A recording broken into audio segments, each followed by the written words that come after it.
Halo Moms and Dads, kembali lagi dengan saya Dr. Yoga Yandika, dokter spesialis anak. Sekarang nih saya pengen bahas tentang apa ya? Mungkin yang sering dibahas aja deh. Gimana caranya penanganan kalau anak demam di rumah nih? Nah, kan suka bingung nih. Kadang suka nge-DM atau kadang suka ke WA. Dok, kalau anak saya demam, saya harus ngapain ya? Kita bahas. Kita harus ngapain aja kalau anak demam.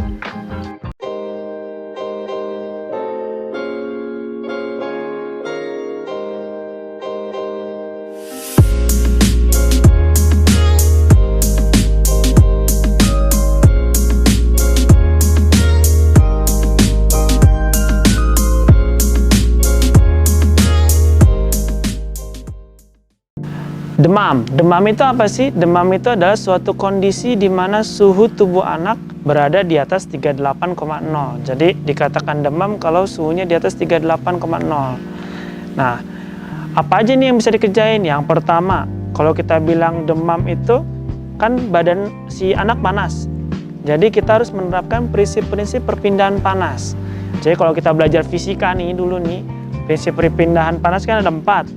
Ada konduksi, ada konveksi, ada radiasi, ada evaporasi. Kita bahas. Yang pertama, konduksi.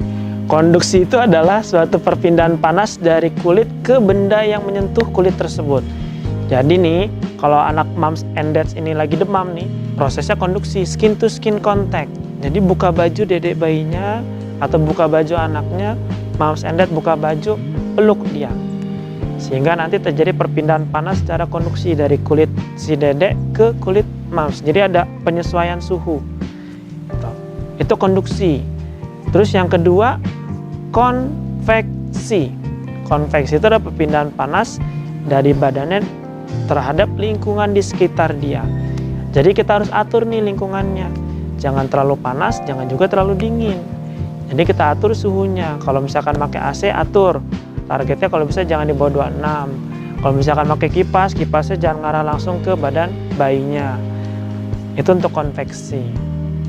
Yang ketiga, radiasi. Radiasi itu proses penyinaran. Jadi kalau misalkan anak moms and dad lagi demam, ya kalau bisa tempat yang lampu di atasnya jangan terlalu panas. Jadi redupin lampunya atau matiin lampu. Itu radiasi. Terus yang keempat evaporasi, proses pengeluaran cairan dari badan atau dari daerah berambut sehingga keluar air atau dalam artian dia berkeringat atau evaporasi. Nah, proses evaporasi ini caranya adalah si anak jangan dipakai baju yang terlalu tebal. Jadi nggak usah double-double, pakai baju yang tipis. Kalau perlu dibuka supaya terjadi proses evaporasi. Nah, tadi kan proses fisika ada 4 tuh. Ada konduksi, konveksi, radiasi, evaporasi. Nah, yang terakhir yang paling penting, suhu tubuh anak itu akan diatur oleh keadaan cairan di dalam badan anak. Jadi, keadaan cairannya juga penting. Jadi, si anak harus minum yang banyak. Kalau misalkan dia masih baby, masih full ASI, kasih ASI yang banyak. Kasih susu formula kalau memang dia minumnya susu formula. Jadi, setelah menerapkan 4 prinsip disertai dengan minum tadi, baru kita lihat kondisinya. Kalau dia masih demam dalam 3 hari, baru nih bawa berobat ke dokter. Terus kapan sih kita harus ngasih obat?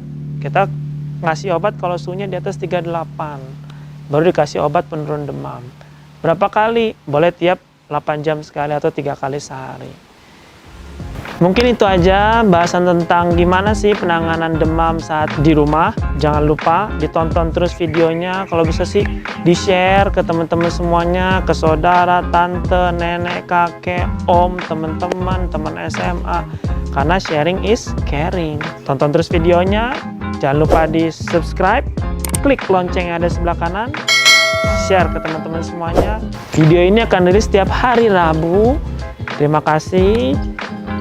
Salam sehat.